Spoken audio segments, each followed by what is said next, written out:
from a spiritual standpoint, how do we actually deal with losing someone?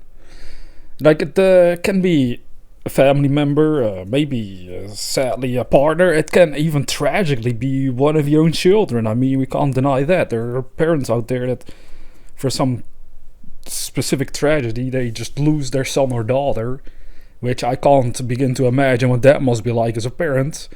Must be one of the worst things that you could go through, physically speaking. But ultimately, there's this question: how do we actually deal with it? Now, the reason why I thought it was also an interesting question to talk about was mostly also from my own experience, because depending on your age, when you lose someone like a parent, like your mom or dad, that can be actually very traumatic. Now, even if you're an adult, let's say in your 30s, 40s, 50s, I mean, maybe 60s, your parents would be very old by then. I think that happened with my dad, to be honest. My grandma basically became like around 90 years old, and then she passed away. And that was like, I think 3 years ago. It was, I think, when all that pandemic stuff started to happen around the world. So at least she didn't have to deal with that at that age, right? So there's a benefit there to her, to to passing away, as crazy as it might seem at first. But I mean, if you're older, I wonder if it's easier, like, because I don't have that experience. That my dad is still alive currently, and he's nearing his 70s, and he's still going. So I can only say from experience that when I was 18, then I did have the experience that my mom passed away. And it was actually a very traumatic event, and I didn't really deal with it properly at all, at that age at least.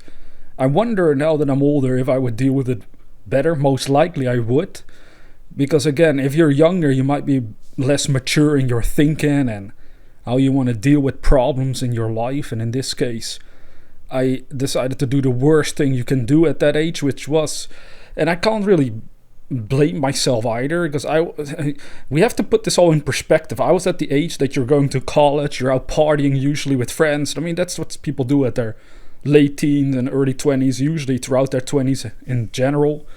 So I was at that perfect storm where a trauma of my mom dying, and she didn't pass away because of being in the hospital, being sick, etc., where you have some time to prepare for it. No, she took her own life, as I've mentioned in previous videos here and there. So that on its own can be a very traumatic experience for anyone, regardless of your age.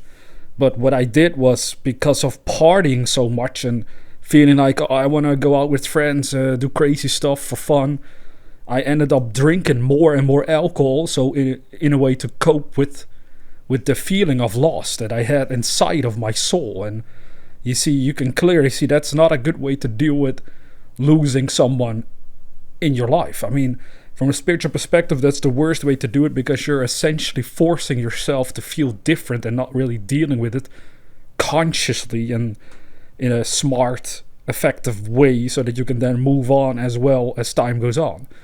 So in my case, well, I did move on, of course. Thankfully I did. But it just wasn't a pretty sight. But what I did discover, and this was something that my mom would say as well when she was still alive.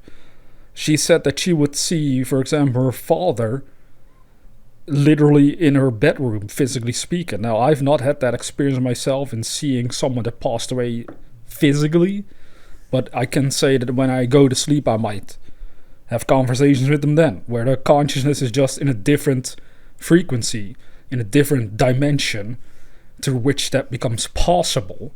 So ultimately, I think the point here is that dealing with losing someone through death it's not something that you just, where there's a magic like trick to it where suddenly it won't hurt. So I think up front, we just got to be honest with ourselves. Yeah, that will be hurt. That will be a sad event.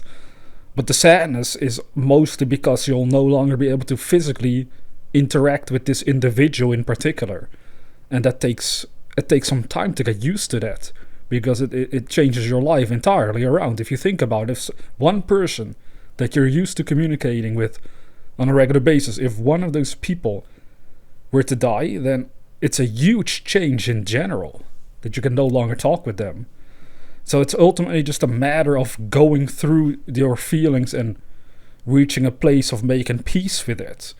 And again, even something as tragic as death can be examined from multiple angles, where it becomes easier to deal with overall. If you think about anything else in your life that you were very fond of or very attached to, because that's the point. With the humans, we tend to be very attached to certain individuals, like our parents, our partner, our children, our friends. You can be so attached to them that when they leave, you're going to be heartbroken in a way. But ultimately, just like with anything else in life, when it vanishes, you will come out of it. You will learn to deal with it as time goes on. And it's actually the same with losing someone. Now, from a purely spiritual perspective, you can also discover that life is eternal, but life is much broader than we know it. It's not just a physical thing. It's actually also non-physical. Well, the ancients would say, and as we say on this channel in general, it's from the non-physical that the physical came into being. And therefore you can conclude that these people that passed away are just moving on with their own journey. Wherever that takes them, who knows? There's many theories upon this, reincarnation, this and that. I mean, going to heaven or hell.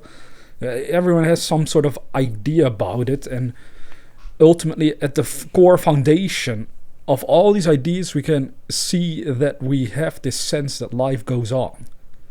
And it actually does. But it goes on in a different, new way.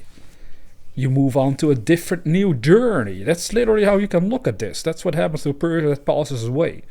They move on with their eternal journey. So in the case of my mom, for example, I don't know what she's doing. I do remember years ago, one time in a vision, I saw this woman and I recognized her as my mom. But she was also much younger. This is what Neville Goddard would talk about in his lectures as well, that when you pass away as an old person physically, you'll find yourself being a young person in a different dimension, in a different world. Maybe in your 20s, he would say. I mean, the beauty of it is that you can become the sort of age that you find most ideal. So some people might be like, oh, I prefer being an old man or woman. And most of us will probably say, oh yeah, I would want to be in my early 20s again, where I was all, looking my best and feeling the most energetic. I mean, we all know this. As we age, usually it goes downhill with each decade. So I'm not going to lie, it's the same with me. I'm already feeling a bit like I'm becoming a very old man, but I'm not. I'm still in my 30s, but yeah, it's probably because I also have to pay attention to how I'm actually sleeping. But sometimes I get myself way too sleep deprived, and so I can't really function all that well, even though I'm fairly young still. But if I were to fix that, I'm sure I would function a little better throughout the days in general. But yeah, that's ultimately what I saw with my mom. Yeah, as I said, like in a vision, I saw her. She was younger, and it was kind of confirmation that okay, I guess they just move on. She told me very deliberately that the universe gave her a new life. And that new life will mean that she's going on through her own journey right now.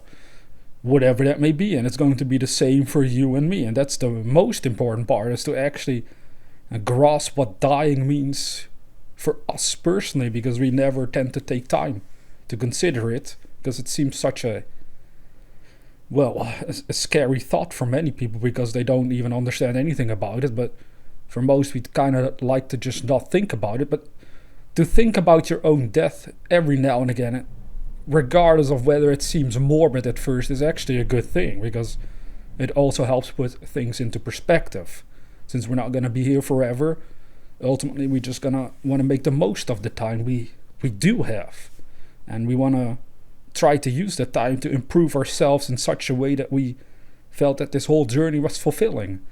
And then when you die, what it then means to die from a spiritual perspective is just that you sort of, in video game terminology, you finished this level.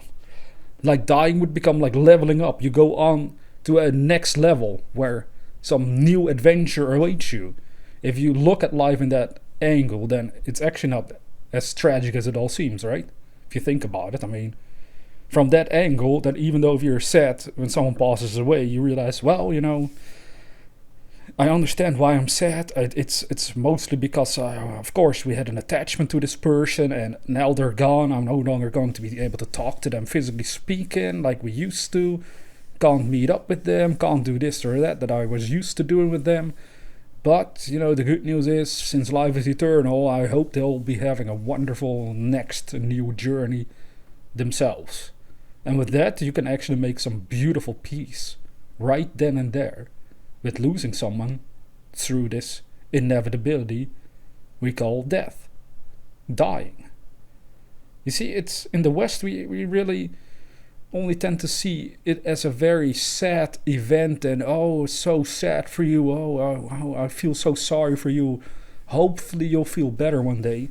Even though it's being said with the good intentions, ultimately the best way to go about these things is to just have spiritual awareness of the bigger picture, of what actually will occur. And yes, most people will either believe in these things, that there will be more after physical death, and others will not believe in it, and another group is just not sure. And it's good to not be super sure, because I'm also not 100% sure. I can only describe certain elements that I've experienced personally, and because of that, I feel like death is not the end. But you see, someone else who doesn't have my experiences might say, well, makes no sense, man. If you're dead, you're gone. It's all over. You're falling into total oblivion, nothingness. It's all gone. But yet, ultimately, we shouldn't underestimate this power called consciousness and investigate it and really start to discover for ourselves, wait a minute, is consciousness really dependent on just the human brain? Or is consciousness, this awareness, capable of existing without a physical body, and because it is a force, a power that has been, that is part of the universe, you could say, in a way. So then it becomes much more fascinating to explore all these areas. So whoever is going through this tragedy right now of having lost someone through death, just know that this person in question is on with their own new journey, and your journey is still ongoing, physically speaking, which means to just dare to make peace and dare to accept that things come and go. And as they come and go, they also become more precious in a way, because you realize you only have a limited time with the people around you. So you might as well, have some fun with these people, to do kind things, to be kind to each other, to one another. You see, this can turn into a beautiful thing, this whole experience of death in your life. At least it did for me, but I'm not going to say I'm perfect at it. Mostly I'm working on it. These videos are one way of me trying to support humanity, but as I said, I initially also started drinking a lot, and I kind of got stuck in an addiction there. That addiction has still been going, and I still have to be very careful with it, that I don't drink and lose my mind and go crazy, because that's the kind of the stupid part on what I did, right?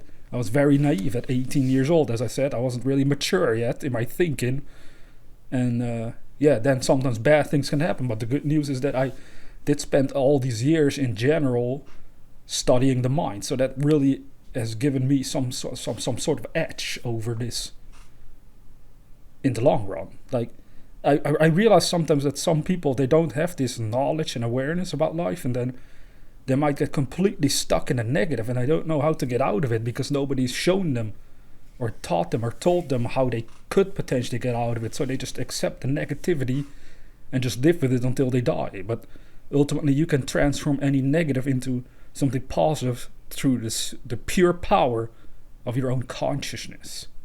And that is the beauty. Now, previous person in the comment section pointed out that I didn't really use my phrase anymore about the dreamers. So here we go again.